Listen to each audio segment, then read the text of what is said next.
natural system.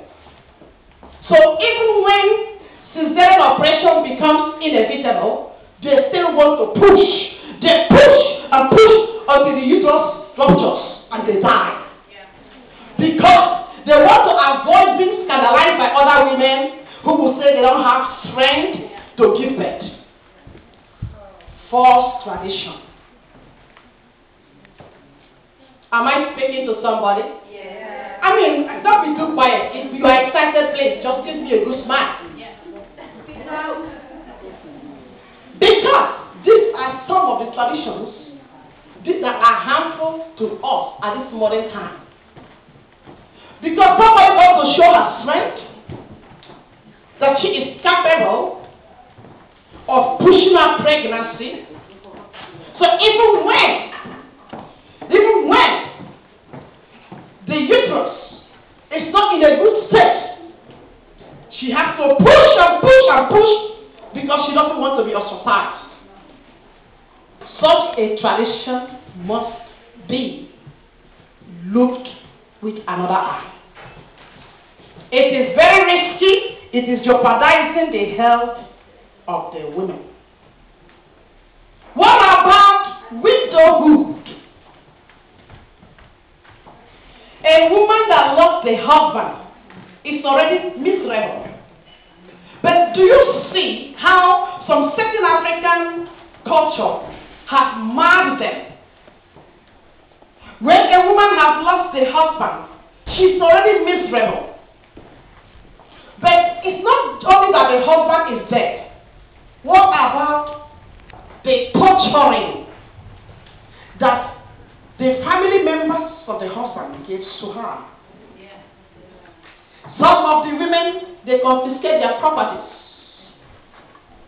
Like in Ghana, some parts of Ghana, they inherit matrilineally. That means everything that the man left goes to the sister's children, not to his own children or wife.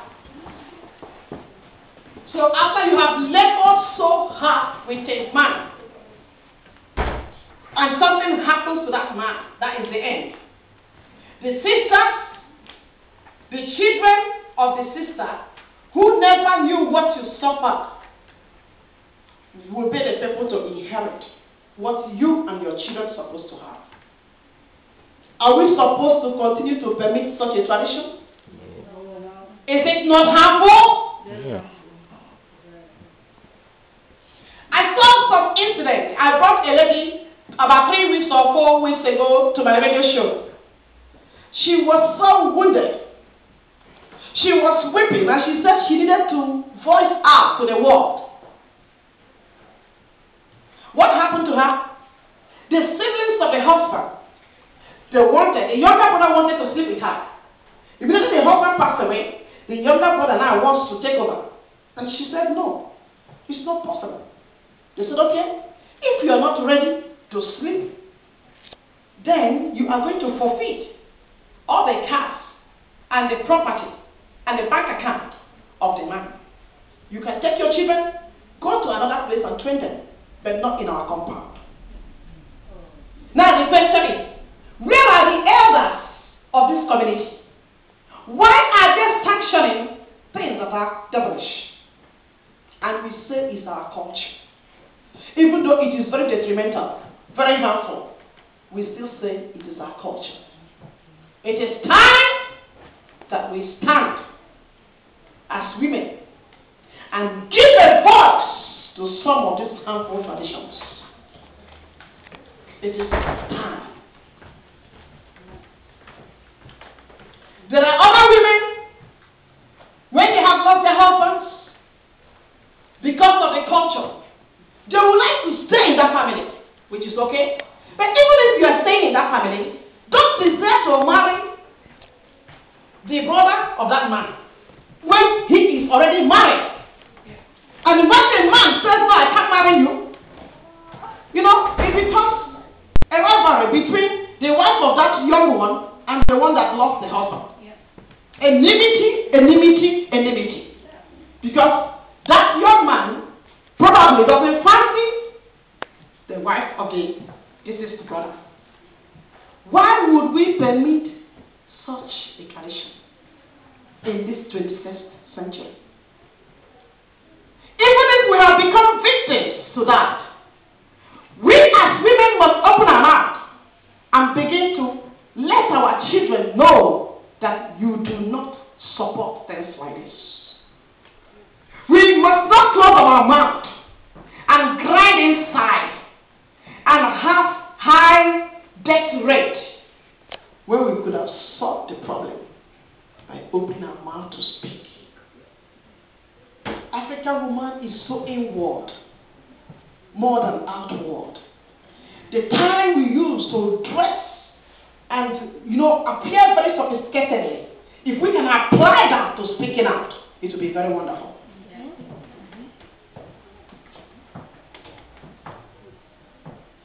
What about the puberty ceremonies in our respective villages? There's a village in Ghana. When it is time for puberty, to celebrate that girl and to prepare her to getting a man, she has to appear naked. So she must be topless. All the breasts dangling, she has to be topless.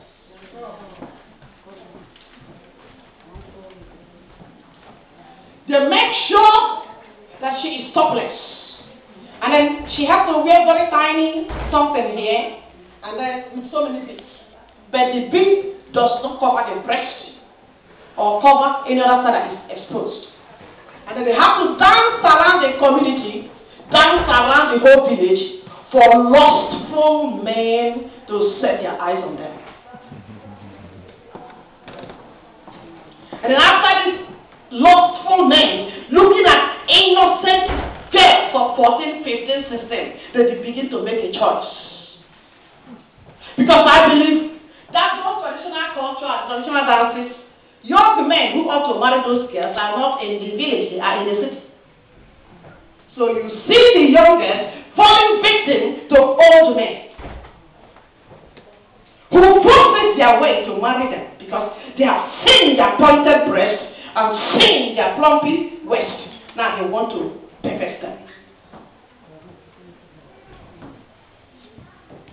You can better laugh because that is what is happening in different parts of Africa. We don't talk about it, but we can talk about it here. And we can look for a way to fight against it. What is the purpose of a young woman, a girl of 14, a girl of 15, a girl of 16, showing her breast naked? What culture is permitting this? Is it good that your daughter will become naked and parabolic around the whole village for some kind, junky, haggard-looking man to set their eyes on them? Can you say it loud? No.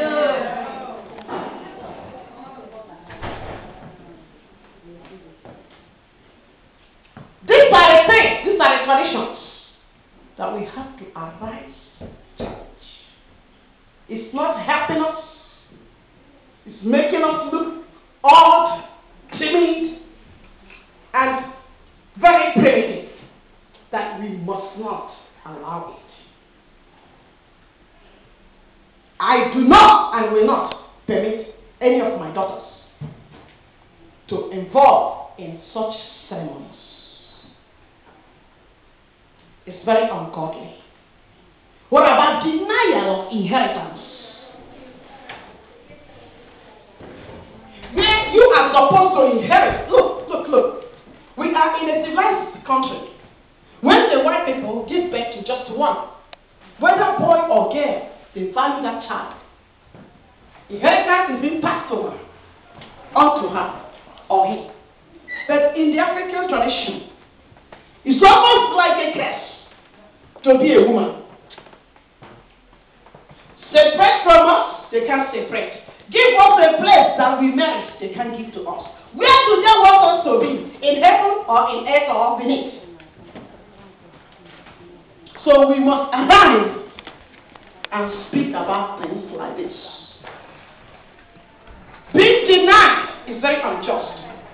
When God has given you an inheritance and has made you the firstborn, you must get the reward of being the first, not the suffering. Most of the time, it's only the suffering that we get. But today, as you hear the sound of my voice, I am encouraging us as women to arise and reject some of those traditions. What are we supposed to do? Look at domestic violence. How it is increasing more and more. In the Western world, in Africa, everywhere, domestic violence. If they are the list of offense, you see the man hitting the woman, throwing, using the belt, smashing and kicking and destroying also the children. Because she could not produce the food at the right time. Often all you ask, why are they? Look, there was a girl, a young woman in my church. She entered the other day, her mouth was so swollen. And she's supposed to stand and sing because she's one of the singers in my ministry. I brought her from the world. She's 8 years in my ministry. I was so surprised. She's pregnant, and all of a sudden, she entered this Sunday morning with a very big red eyes. I said, what's wrong? She could not say a word. The husband had beaten her out of her. And she was pregnant, and this man had the gall to sit on top of her pregnancy. He sat on her. He said, that's a punishment I want to give to you. He sat on a woman that was pregnant, 7 months pregnancy. You can sit on her to kill her because she's an African woman. Can you practice that with a white woman? And the fact is this, even when the women are beaten, they are so